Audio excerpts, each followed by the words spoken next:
Hi, and welcome to the I Ramble podcast. We're an entrepreneur-centric podcast, guiding you with some tried and true strategies from people that have taken their ideas from mental creation to reality. Now they're trying to make it easier for you to succeed in your endeavors.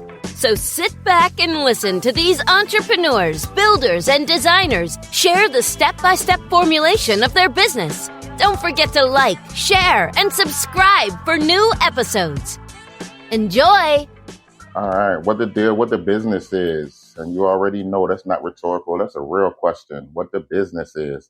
And today the business is networking and how important that is, social branding, and all of these things in the digital era. And I reached out to this lady because I knew she'd be able to provide such great information in terms of that and how a new upstart business can really maximize their social network presence. And that was one of the things that we didn't have that much while we were doing our business and starting, and then we realized how important and crucial that is. So we try to find someone who can actually give us some great feedback and some great information on how to do that. And we're not going to do her any disservice. We're going to let her introduce herself. How are you doing today? I'm good. How are you? Doing well. Thanks for asking. Who are you? What's your name? I am Katie Blomquist. I'm Katie Blomquist, and I'm the founder and executive director of the nonprofit Going Places.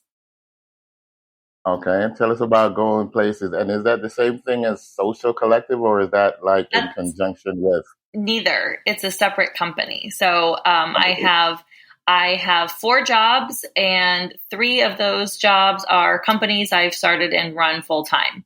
And the 4th job is me. I teach at the College of Charleston social media. So I'm a very busy lady. Yes, you are. And we thank you for taking some time for us, Katie. We really appreciate that part. Of course. I'm so happy to be here. Thank you so much for saying that too as well. So tell us about Going Places. What is Going Places? How did it start? What gave you the inspiration? And we'll go from there. Okay, so Going Places provides new custom bikes to every single child at once in the low-income elementary schools in these big surprise bike reveals. So we're giving 400 plus bikes at once. We also give locks, helmets, and then this year we're giving mini bike pumps for the first time ever, which we're really excited about as well. And what it makes us special, I always call it our wow factor, is 2 things. It's not just bikes. I always say I'll find a home for a bike if someone says, hey, I have a brand new bike I want to give you to give out. But our bikes are custom made. So we work with Kent Bicycles, which is number 3 in the country behind Schwinn and Huffy. And we actually custom make them. So every year we change the color on the bikes and we change the name of the bikes. So the 2022 bikes are going to be a white and an aqua color. And then they're going to be called the Adventure. And I'm sorry, they're going to be called the Reason. Last year's bikes were called the Adventure. And they were white and like a neon orange. So every year we change out the neon color and we change the name, which really makes them special. And like I said, we give them to every single kid in the school. So it's not just 10 or 12 kids. It's 400, 500 kids at once. Every kid is surprised with one. Oh, fantastic. So how did you come about that?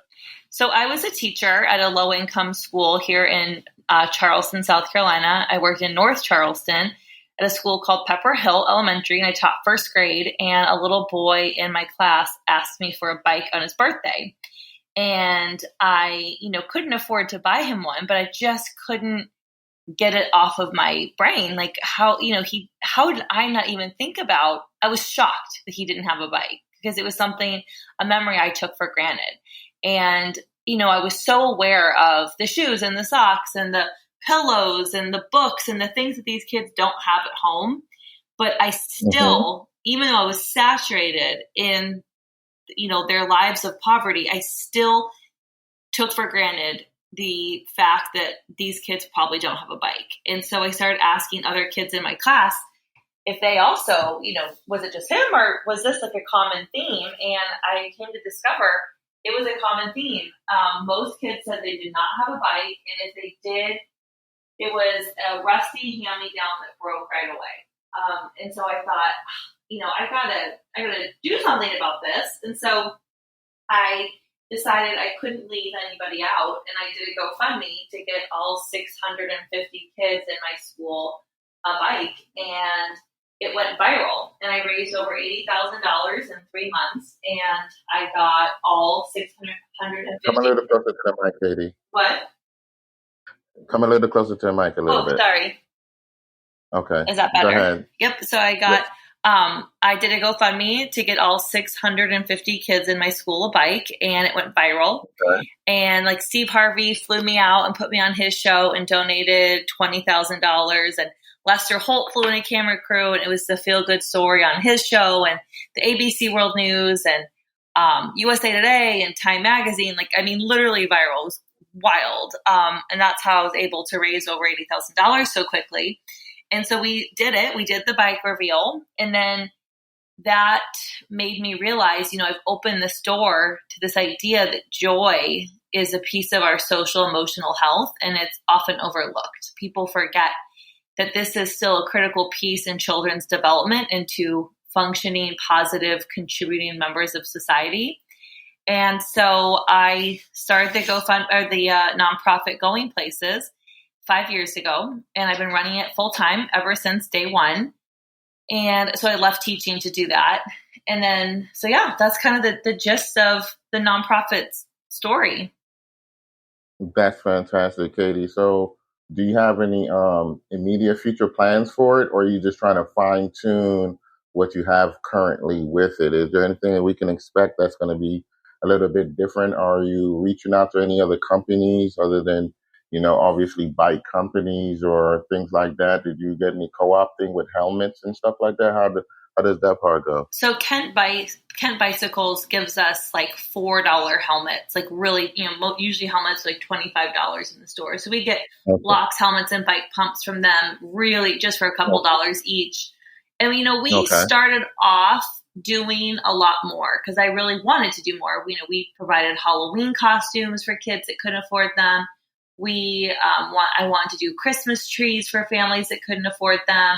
We had all these other programs, and it became too much. It's just me, running this. I have a wonderful board, but those things were so incredibly time consuming. It was taking away from the only thing we fundraise for, which is the bike. So that was a disappointment. We had to make the really tough decision as a board to permanently pause, indefinitely pause until maybe one day we have a staff, or I have lots of interns, because those other programs are more volunteer led and directed. So one day we'll get back to those, but they were great programs. But it's important that I spend my time fundraising for our actual mission, which is the bikes. But that's great. Go ahead. I'll say this, to answer your question about growing, we're no longer in the creating phase. We're now in the expanding phase. So my board and I actually had a meeting yesterday, and we're just so excited about the potential for growth and, the connections we're making and the people that are starting to support us. And we want to do bigger fundraisers, more fundraisers. We're doing more bike reveals every year. We're going to do we're doing 587 bikes this November, which is the most we've ever done since my initial GoFundMe bike reveal. So we're very excited about that. And then we've got another 500 plus bikes to do in the spring, which is new and exciting. So we're just growing at lightning speed. Yeah, that's great, Katie. And one of the things I like about what you did with the initial rollout was bicycles, because it kind of is multifaceted. It has exercise involved in it, exploration involved in it, and it gets the kids outside active and interacting. So I'm not sure if that was kind of pre-planned in why when you were doing it, but other than the young man asking for a bike. But those things are just, I guess, byproduct benefits of it, because it actually gets the kids out and active and exercising and interacting. So we actually send home a post survey to ask families, how have they noticed a change in their children after receiving our bikes. And there's about 7 questions on it. And one of them is, outdoor, is your child outdoors more? Are they exercising more? Has their interaction with peers improved? Are they sleeping better? Is their mood and behavior better? Are they getting in trouble less? Have you noticed their stress levels have gone down? And I mean, all of the reports back, it's like 87% or higher are reporting yes, a positive to all of these things. And we also, something we didn't even notice was we didn't even anticipate these bikes creating was increased family time. A lot of these families living in poverty don't know how to spend positive family time together. It's not because they don't want to. They just don't know how. A lot of these parents didn't grow up in homes where, they sat around and played board games together. They didn't spend time together. And so they don't know how to spend time with their children. They don't have extra funds to go out and do stuff. They don't maybe even have a car to go do something. So they just don't really do anything together. But now that we've given them these bikes, kids are talking about their parents who would come to school and never mention their parents or their families before. And now every Monday, in the question of what'd you do this weekend? It was, my mom and I, or my parents and I, we went to the playground on my bike. So it's like now that we gave them something to do, they're doing it as a family. Or, some of these families have 3, 4, 5 kids in an elementary school, and they could never afford to buy all those kids bikes. So once their kids now all have a bike for free, they could maybe get themselves a bike. But they just couldn't get 6 bikes. They could maybe get 1. So now they can ride bikes together. So it's just been really wonderful to see that. No, that's a very good thing. And those are, like I said, those are byproduct benefits of just even starting out with doing that. And it's ironic because my next question was going to be, let's talk about social collective. But I thought initially a lot of what was deterring kids interacting was that, so much time online. But we were going to talk about it in terms of business and being responsible with the online time. So it's kind of good that you were able to get kids active with the bicycles and things like that. And then hearing all these good byproduct benefits from the Monday reports that, no, they didn't just spend all the time on the internet. We were out doing family social things. Exactly. And, when you mention the exercise, so that's just kind of the obvious that comes with the benefit of these bikes. But it's actually these 3 things I'm about to mention are the things that people don't realize these bikes are for these kids. And it's not the bike, it's what the bike represents to them.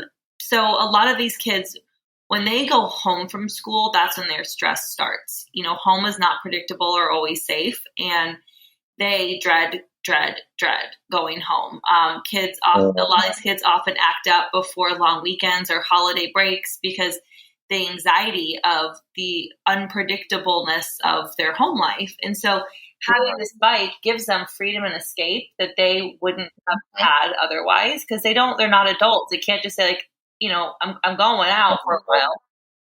Right. It's freedom and escape. It's something to own a value when a lot of these kids don't even have a bed that's their own. They don't have anything that's of value that's theirs.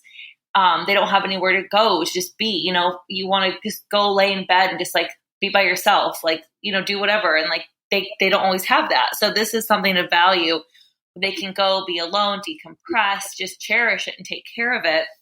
And then it's also a sense of restored innocence when oftentimes that's been taken from these kids in unimaginable ways. And, even as an adult, you get on your bike and even just for a second, you kind of always feel like a kid again for a minute. And so it's giving these kids the opportunity to actually feel like a kid again. So it's so much, you're right. It's more than what people even realize. Yeah, you're right. And that's fantastic too, as well, because like you said, that when you're an adult and you get on that bike, sometimes you go, wee, you were back, like you were a child and kid again. And then one of our upcoming guests is a psychologist, and I wanted to ask them a lot of questions about that too, because I think it goes back to once you're an adult now you can kind of rear the child in a proper manner because you can now have the benefit of hindsight and let them know that, okay, it's okay to feel awkward. It's okay to feel this way and that way.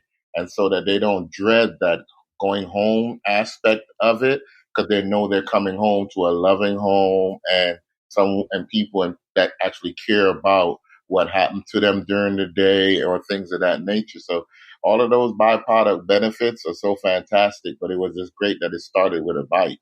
Yeah, for sure.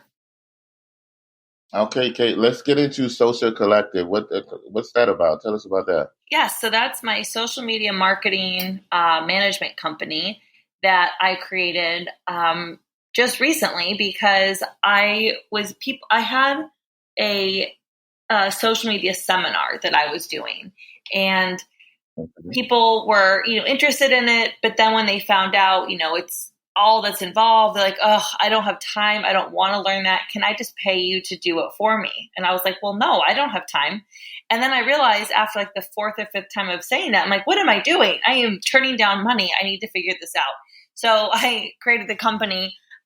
And so now I have figured out how to make the time for it, where I'm able to use what I have done. I mean, there's a reason my nonprofit went viral and national media continued to fly in for 3 years after that, covering us, which doesn't ever happen, and it's because of social media. And so there's things I've been doing and have sort of proven to the public that, work, and they've seen what I'm doing.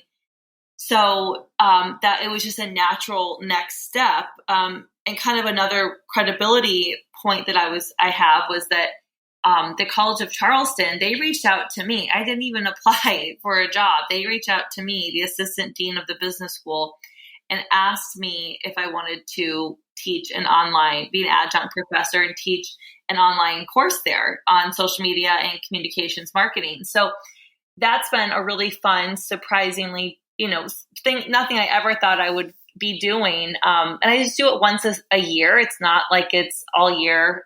It's just an express online course. So it doesn't take up too much time, but it's fun and it's different. And that kind of also was another okay, I need to start this company. I really do know what I'm doing. So yeah, So is it always available even though it's once a year? Is it still always available once you go onto the website or something like that?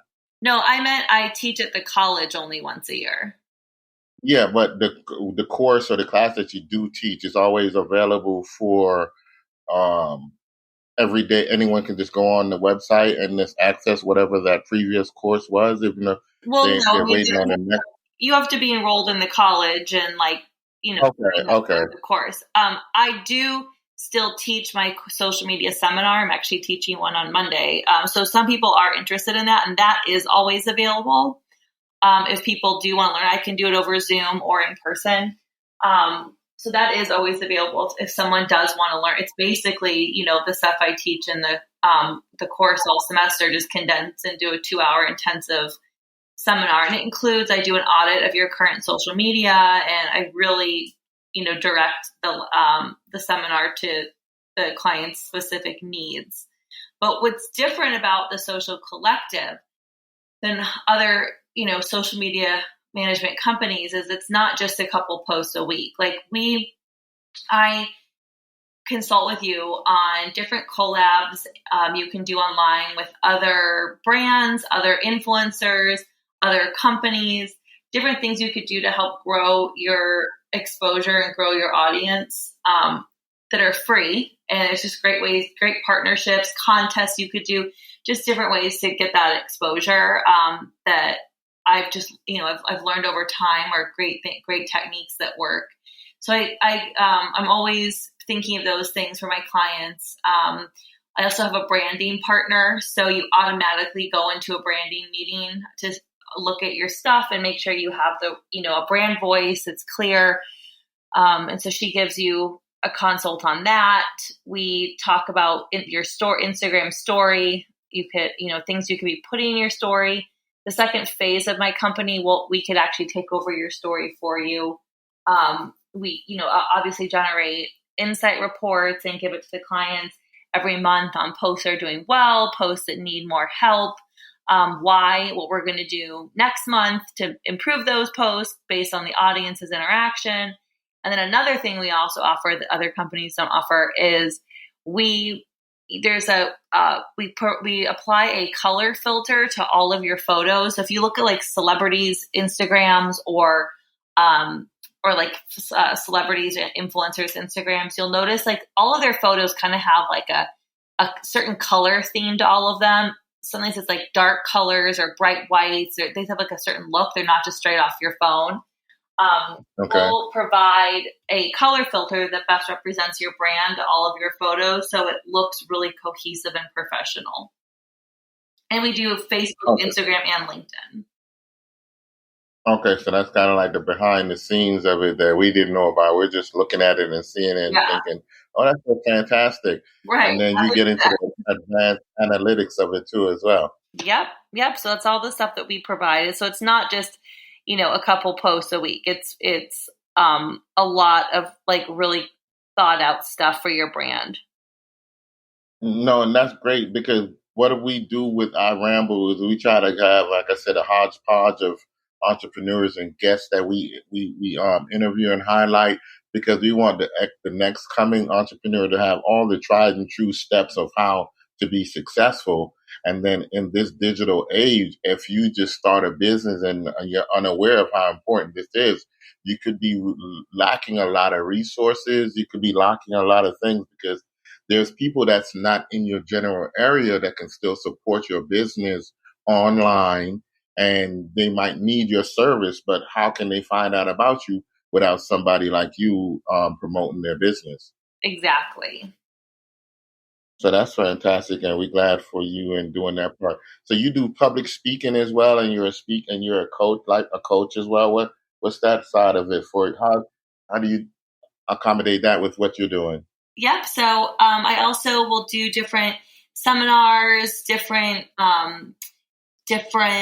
keynote speaking topics, all on, I have a whole bunch of things just based on like my journey that has, I was I say nobody teacher. I had really no network. I didn't really feel like I was good at anything. I cried every day. Like it was so hard. I was like, I'm not good. I was just defeated.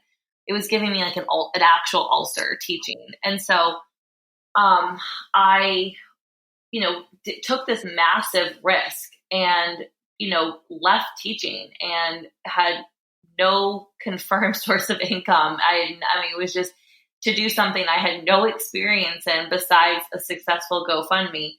And I just took this massive risk and did it. And so I have a bunch of different talks that are inspirational kind of about that journey. But a lot of talks I do also are just on branding, on personal brands, professional brands, nonprofits, because one of the other companies I have is called the Nonprofit Entrepreneur Academy.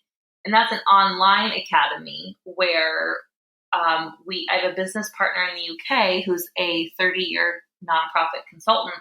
And we teach people how to start and grow successful nonprofits, bring in funds quickly. And that's all. It's a membership-based academy. We've pre-recorded video lessons. We've over 30 of them. They all have worksheets and downloadable templates, everything you need. It's self-paced. We give you a suggested pace, but it's set up so that, everything you need is right there ready for you. That's fantastic. And that was my actual next question. But I had one right before that, because I had a little timeline of things I wanted to get from you before. No worries, because this is what you do, Katie. So my question before that was going to be, were you always a social kid? And is that something that you had to kind of hone and bring out, or were you just always social and knew that this was kind of a gift that you had and needed to do and bring forth? Yes, I was an extremely social kid, very outgoing. I was never the kid that was, had cried and had my mom come pick me up from sleepovers. I never cried when the babysitter came. I was just like, see ya, like, bye. Like, I'm very independent, not shy to voice my needs, not shy to talk to strangers. put me in a room of 30 strangers and I'm completely comfortable, put me on stage with a microphone in front of 1,000 people, I'm in my element. Like I have no problem talking. If anything, I have to like hold myself back so I'm not annoying when I'm talking or in a No, group. but you're trying to give information, so never think of it that way because you're not trying to be annoying. You're just trying to conversate and give it good information. I just mean like being outgoing. Like I could just talk forever. Like I there's never an awkward silence with me. Not to tell you they're annoying you. Don't stop doing that because that led to the bikes, that led to all of these great things that you're doing. So I once had a date that was a second date and we never talked again after it. And he told a mutual friend it's because I talked too much. And I was like, well, because he didn't really talk at all. So I felt the need to like fill in space. You were just making that for lags in the conversation. Yeah. So that's all right. He'll get it now and do better. Hopefully he realizes his loss. So, yeah. what's one of the stories that made you feel good in terms of, well, I was going to ask this along with your nonprofit help, but not sure how you want to do this, where you can answer this question now, or you can kind of more detail how your nonprofit syllabus or outline go, or your link to that. But it was I wanted to know what was one of the stories of helping someone that made you really feel good, especially. Yeah. So I had someone who came into my nonprofit. She was actually my very first client. And she, within a year, she actually did the work and followed my suggested pace. She showed up for calls. Like she put in the effort and within a year was able to quit her full-time job, run her nonprofit full-time and get paid, was able to put the funds down and buy a building for her nonprofit or rent a building, like have the funds to be able to have a huge multi-room building for her nonprofit to be in. And it's now incredibly successful. She has several locations. She started in 2020. And she said like your course taught me how to do this. Like I actually did the work and it worked. So that made me feel really good. Cause when you create something, like you hope it helps people, you hope people see the value in it. Cause obviously you feel like it is, but you want others to like confirm that. And so to not only have her say this was so helpful, but to actually see her success because of what I taught her was just like the best feeling ever. That's fantastic. And I'm going to refer a friend of mine to you because it's so ironic how things happen. Had someone reach out to me, they were looking for help that way. And a lot of times we're doing the hard work and we're caring and we're loving. We just don't know the steps. So that's kind of really what we try to do. Kind of give some guidance. If I don't know, I might know someone. If they don't know, they might know someone. So it's like creating a great network of people who might be able to assist you in whatever you're trying to formulate. So that's kind of fantastic. And so my other question, go ahead. I was going to say what's so great about our online academy is it's because it's membership based. It's only $47 a month. So any money that you have to front to put into it is a very, very minimal investment. And you'll be able to pay yourself back that first year from the nonprofit because the nonprofit will just list that as a business expense, professional development. So, it would just be a couple $100s in the long run investment for you. And you're not going to be in the course forever. The point is to get you through it and get your nonprofit going. So, it's really a small amount and it's not money out of your pocket forever. So and that's because, it's all pre-recorded. We do have once a month whole group Q&As. And there's obviously always the option to upgrade to VIP one-on-one coaching if someone wanted us to cultivate each lesson towards exactly what they're doing. So we have some clients that have chosen that route, but others are happy with just the self-paced video lessons. And it's been very, very successful for everybody. I think that's fantastic, Katie, because not everyone is fast-paced. But just because you have it ready on hand that you can now learn at your pace, grow at your pace, build at your pace, and gain all the information and understand actually what is being said to you. So then you can have a real good foot up, leg up, heads up, or what have you in terms of moving forward. So I think doing it that way is great as opposed to just having to turn up here or there for a specific meeting. Mm-hmm. I think that's a good next level to it. Whether all those other options are successful, but what you're saying is yours is tried and true. Give it a try, and if you love what you're doing, then you'll see the end result. So Exactly. it goes a long way that way as well. But so my next question was also, were there any kind of challenges or difficulties or things that you were running into when you were advising people, or what you were learning in how to advise people? Um, because they're the pre-recorded lessons, it's not like it wasn't the one-on-one coaching. So with that, we provide worksheets. So it gives people the chance to like pause, take notes. Like it can fit anyone's learning style because they can write it down. They have the printouts, they have the video, they can listen, you can watch it again and again. So we haven't really run into many issues. There's always somebody who isn't happy with something, but we haven't really, thankfully, had much of that. But yeah, I mean, we really haven't had many issues with that. Because between Kev and I, he's my partner, there's really no question we can't answer because he's been a nonprofit consultant for so many years. And then I've actually created a successful nonprofit from the ground up by myself. He and I come from two different perspectives. And so we are able to there's just nobody there's nothing we can't answer really by this point because one of us has experienced it.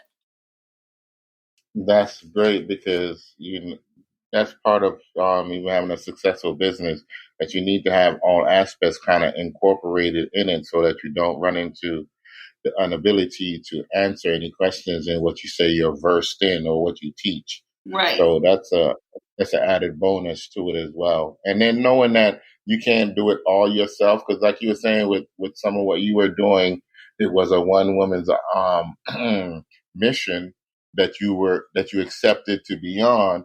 We were on that kind of for a while, and then had to step back and say, okay, you only can carry the football so long, but you have to empower, step back, and trust that the people you empower aren't going to be able to handle and do what you empowered them to do. Yes. So, yep. With all that you do, Katie, and how busy you are, how important is self-time? How important is self-care? How do you actually do that? And then what kind of advice would you give to someone in the entrepreneur business and field starting out to kind of take some time to actually just take care of yourself, health and wellness and all of those things? Oh, well, so that's something I get asked a lot. They're like, how do you have time for yourself? Because I do work till bed almost every night. But I was just in and out of town for the last 3 weeks, basically. And I worked a lot on these trips, but I was able to, because I make my own schedule, I was able to do that, which is great.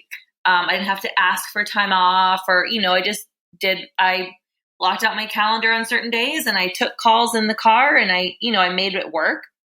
Set aside 4 hours in the morning every now and then to get some work done. But then I sacrificed. Like tonight, it's Friday and because I was out of town, I'm going to need to work till bedtime. I'm going to need to work all day Sunday, but I'm giving myself Saturday to go have fun. So it's about setting boundaries. I try not to work past 9:00 at night. I used to work till 1 or 2 in the morning. But now I say, okay, my stop time is 9, sometimes 9:30. And I let myself watch one 30-minute show in bed at night. And so that's like my favorite way to decompress is like watching my shows. And so what are you watching? I just finished the show Made. and I'm about to start the new season of Virgin River. Okay. Yep. So nothing specific, just something fun to take your mind off. Yeah, I watch Southern Charm because all those people live here, and it's fun. Like I have several shows always going at once. Usually, Netflix or Hulu shows and those limited miniseries and stuff. So I just watch, one of those, and I make time with friends. I try not to work on Friday nights or on weekends much anymore. Every now and then, if I do, I'll say, okay, it's just for a couple hours in the morning so I can enjoy myself. And it's just about like balancing, making a to-do list and checking it off as I do it. And it's just surrounding yourself with people. Like I always say, don't pretend to be an expert in something you're not an expert in, because you're going to waste so much time trying to figure it out. And then it's probably not going to be done right. And you could have filled that time doing the things you are good at. And it's just, you've wasted time. So like, for instance, I'm not an accountant. I hate numbers. I hate finances. I have a nonprofit. You're not going to be talking with me, Katie. You're going to get better at numbers. But for now, you delegate. Well, yeah, I mean, for always, I will delegate. I'm never going to pretend to be an accountant. I'm never, that's not my specialty. So I have a nonprofit tax accountant. I don't do anything with QuickBooks. I don't do any of that. If I use the credit card or deposit donations, I email the accountant and she does all of that. And so that is what makes sense for me, because if I sit there and try and do payroll and do all these things, it's like, no, this is nonsense. This is a waste of my time.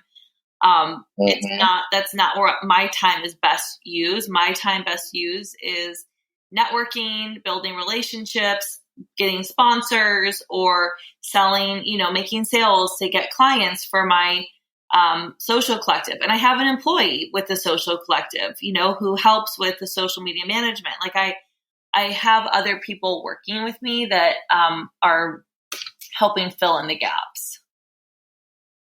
That's what you need, though. Just like we said earlier, you find out what your strong suits are, and then you empower and delegate. A lot of people don't realize, even the top Fortune 500 business owners or CEOs, they hire and empower. Mm-hmm. So they may be the face, or they may be the one you look to and think they're doing everything, but they actually empower people, step back, and trust that they're going to empower people. So you're not an accountant. You recognize that, and you weren't going to take the 2-3 hours necessary to read over this, that, and the third. So you hired someone to do it, step back, trust that they were going to do a good job in representing what you're trying to ask them to do for you. So exactly, that's one of the great things, advice that you give to new business owners and entrepreneurs is know your limitations, find someone who can actually take it beyond you and let them do it. Exactly. So you was rated by Charleston Regional Business Journal the top 40 under 40. Well, what did that mean to you? Oh, that was so exciting. That was a huge accomplishment. There's a lot of people in Charleston that are under 40 that have done great things. So to be, selected and identified as one of the top 40 it really meant a lot. And that meant a lot, especially in terms of the dedication and hard work that you put in to even be recognized. Yeah, exactly. Because I don't do any of this to be like, what award can I win next? That doesn't even cross my mind. I don't even know these awards exist.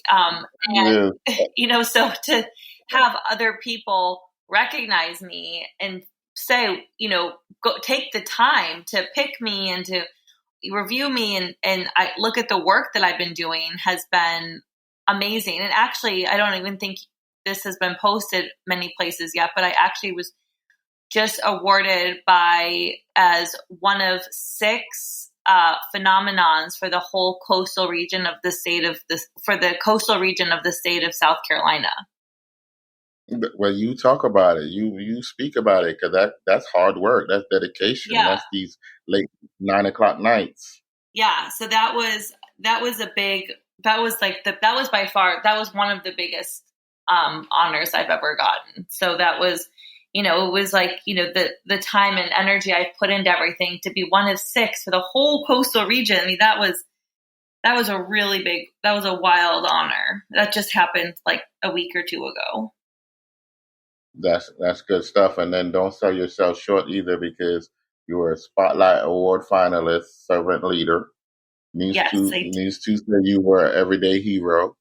Yeah, you got a nonprofit excellence, going the extra mile, Jefferson Award, just to name a few. So we're gonna toot your horn too as well, because if you're out here empowering people, inspiring people, someone have to pat you on the back, because you don't take time to pat yourself on the back because you're just doing good work.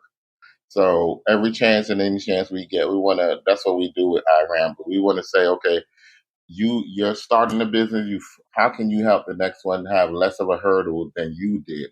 What are some roadmaps? What are some tried and true steps and strategies? And you empower that. You embody that. So we'll say it for you, and we'll say for our other guests and entrepreneurs that we love that. You put in them dedication. We appreciate the fact that you're on vacation and you're still putting in the hours to fine tune things. So it don't go unnoticed, and that's why we reached out to you. No, you're welcome. You're very welcome, because you did the work. We didn't. We just trying to highlight the good work that you do. Well, thank you. I appreciate that. No worries. And then also, Katie, I know you're busy. I know you're on vacation. Can you? I'm back. I'm back from vacation now. Yeah, okay. So, Charleston has been waiting they're patiently waiting, and they're happy. What's up next for you? What do you have going on? So we have 587 bikes that we are going to be surprising 2 schools worth of children with in November this year. So right now I'm looking for sponsors who want to have a huge part in that, making that day happen. And then we're already planning our gala for May 2023. So we have an amazing event planner, Kat Leitner with the Laura Solutions. She does the most incredible job with our gala. So each year. So we're planning on that. And then with everything else, it's just kind of business as usual, just still, getting clients and managing social media and helping people start their nonprofits. With the college, I only teach each spring. So I have a little bit of a break before that starts again. So yeah, it's just kind of just been, this is like the summer is kind of the slower time for nonprofits. So I was really focusing on building all that other stuff. But now that the summer is coming to an end, I'm, really laser focused on finding bike reveal sponsors and getting that bike reveal planned. Okay, good stuff. Good stuff. So when people want to reach out to you, Katie, how can they contact you directly, if not through your different contacts? Yeah, they can email me. It's Katie at goingplacesnonprofit.org.